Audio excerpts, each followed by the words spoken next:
பிரியமானவர்களே, இந்த புதிய மாதத்துல உங்களை எல்லாம் சந்திப்பதில் மிகுந்த மகிழ்ச்சி அடைகிறேன். கர்த்தர் உங்களை ஆசீர்வதிப்பாராக.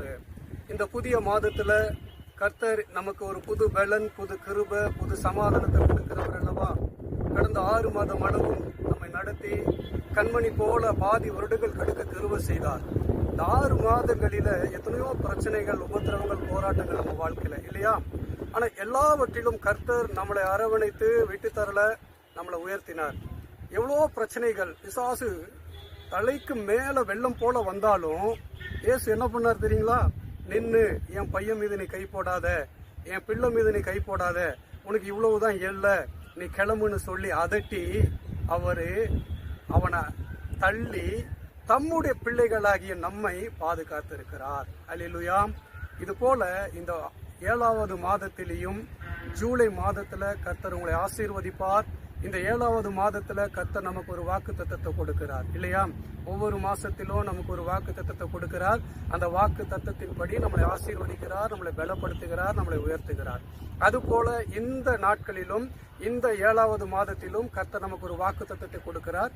அது என்னன்னா, எரேமியா புஸ்தகத்துல 31ஆம் அதிகாரத்துல 4வது வசனம், எருசலேம் என்னும் குமாரத்தியே, உன்னை மீண்டும் கட்டுவிப்பேன், நீ கட்டப்படுவாய் என்று கர்த்தர் சொல்லுகிறார்.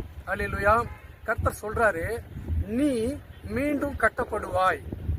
கடந்த 6 மாசம் அளவும் நம்ம கட்டப்படலையா அப்படின்னு சொன்னா எப்படி பிரதர் அப்படின்னு நீங்க கேட்கலாம். ஆனா கர்த்தர் சொல்றாரு, நீங்க கட்டப்பட்டுட்டு தான் இருந்தீங்க. ஆனா கட்டப்பட்ட மதில்களையோ, அதாவது வாழ்க்கை என்னும் மதில பிசாசு பல விதமான போராட்டம், பிரச்சனை, நிந்தனை, மனிதர்கள் மூலமாக ஏகப்பட்ட காரியங்கள்னால, இருளின் அந்தகார வல்லமைகளினால, வெள்ளி சூனியம், மாந்திரிக வல்லமை, இந்த மாதிரியான காரியங்களினால உங்களுடைய அலங்கங்களை கொஞ்சம் ஷேக் பண்ணி உங்களை டிஸ்டர்பன்ஸ் பண்ணியிருக்கிறார். அலங்கங்கள் மீன்ஸ் உங்க வாழ்க்கையில் இருக்கிற சமாதானத்தை, உங்களுடைய சந்தோஷத்தை, உங்களுடைய தேவ திட்டத்தை, நீங்க பயணிக்கிற அந்த காரியங்கள். இன்னைக்கு வெளி உலகத்துல எதிர்ப்புகள் இருக்கோ இல்லையா தெரியல, கிறிஸ்தவர்களாகவே அடிச்சு கொள்ளுகிறாங்க. அந்த நாட்கள்ல நாம இருக்கிறோம். அப்படியே மேலோட்டமா இருப்பாங்க, அப்படியே பார்த்துட்டு போயிட்டு வெள்ளி சுனியம் இந்த மாதிரி காரியங்கள் தேசத்துல தலை தூக்கி ஆடுகிற பொழுது கர்த்தர் என்ன பண்ணுகிறார்னா, அந்த மாதிரியான தவறான மனிதர்களுடைய கரங்களிலிருந்து பாதுகாத்து நம்மளை ஆசீர்வதிக்கிறார். இன்னைக்கு உங்க வாழ்க்கையில எந்தெந்த காரியங்களிலெல்லாம் நீங்க கட்டப்படணும்னு சொல்லி விருப்பப்படுகிறீங்களோ அந்தந்த காரியங்களிலெல்லாம் கட்டப்படும்படிக்கு தேவன் கிருபை செய்வார். இன்னைக்கு நீங்க பார்த்துக்கிட்டு இருக்கிற இந்த வீடியோல இருக்கிற இந்த இடத்த ஏற்காடுல ஒரு விசேஷமான மலைன்னு சொல்லப்படுகிறது. இது ஒரு எருசலேம்ல இருக்கிற மாதிரியே. இந்த கல்லெல்லாம் பார்த்தனா, இந்த கல்லெல்லாம் எருசலேம்ல இருக்கிற கல்லு போலவே இருக்கும். நீங்க எருசலேம் போனீங்கன்னா பார்க்க முடியும். அப்போ அந்த எருசலேம்ல இருக்கிற அந்த மலையை போலவே ஒரு சின்ன மலை இங்க இருக்கிறது. இந்த இடங்கள்ல தான் நாங்க டீமா வருவோம். அங்கங்க அந்த ஒவ்வொரு குட்டி குட்டி கல்லில எல்லாம் முட்டி போடுவோம், ஜெபம் பண்ணுவோம், ரொம்ப காரியங்கள் ஆண்டவர்கிட்ட பேசுவோம். நிறைய காரியங்கள் ஆசீர்வதித்து கொடுப்பார். அப்படியே கொஞ்சம் தூரத்துல அந்த பக்கம் ஒரு மவுண்ட் இருக்கு. அந்த மவுண்டுக்கு மேல ஒரு பெரிய இடம் இருக்கு. அந்த இடங்கள்ல எல்லாம் நாங்க உட்கார்ந்து ஜெபம் பண்ணியிருக்கிறோம். இங்க இருக்கிற ஒவ்வொரு இடத்துலயும் நாங்க உட்கார்ந்து ஜெபம் பண்ணாத இடமே கிடையாது. அப்படி ஜெபம் பண்ணுகிற பொழுது கர்த்தர் நிறைய காரியங்களை எங்களோட பேசுவாரு. தரிசனத்தின் மூலமா நிறைய காரியங்களை பேசி எங்களை ஆசீர்வதித்திருக்கிறார். இப்பவும் கர்த்தருடைய நாமத்தினால நாங்க இங்க நின்றுட்டு நிறைய காரியங்கள் எங்களுக்கு வாக்கு பண்ணார் இல்லையா. அந்த வாக்கு தத்தத்தின்படி தேவன் ஆசீர்வதித்து நடத்துகிறபடினால நாங்க நன்றி சொல்றதுக்காக எங்க டீம் நாங்கெல்லாம் வந்திருக்கிறோம். டீம் பாத்தீங்கன்னா ஒவ்வொரு பக்கம் ஒவ்வொரு பகுதியில நாங்க உபவாசித்து ஜெபம் பண்ணிட்டோம். இன்னைக்கு 2 சபைகள்ல ஆண்டவர் எங்களை எடுத்து வல்லமையா பயன்படுத்தினாரு. எங்க ஊழியத்தை மேன்மைப்படுத்தி இருக்கிறார். அல்லேலூயா. பிசாசு பாருங்க, ஊழியத்துல பிரச்சனை கொடுக்கறான், குடும்பத்துல பிரச்சனை கொடுப்பான். ஒரு காலகட்டத்துக்கு மேல என்ன ஆகும்னா, அப்படியே ஊழியத்தை டிராப் பண்ண பார்ப்பான். ஏதாவது ஒரு மனுஷன் மூலமா இவன் ஊழியத்தை முடிக்கணும், இவன் கதையை முடிக்கணும்னு.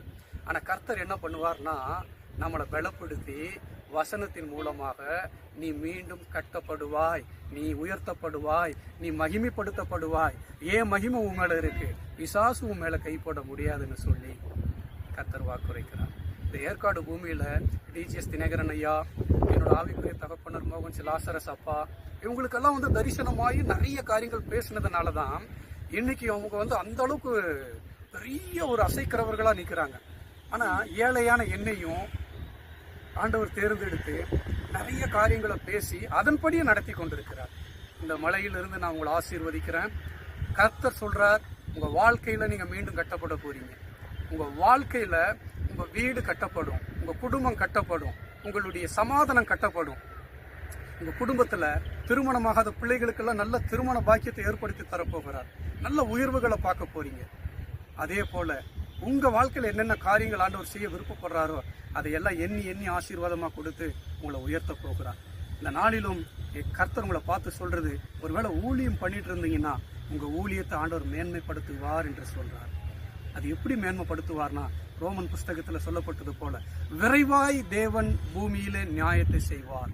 உங்களுக்காக நியாயம் சொல்கிறவர் ஒருத்தர் இருக்கிறார். உங்களுக்காக ஆசீர்வாதத்தை கொடுக்கிறவர் ஒருத்தர் இருக்கிறார்.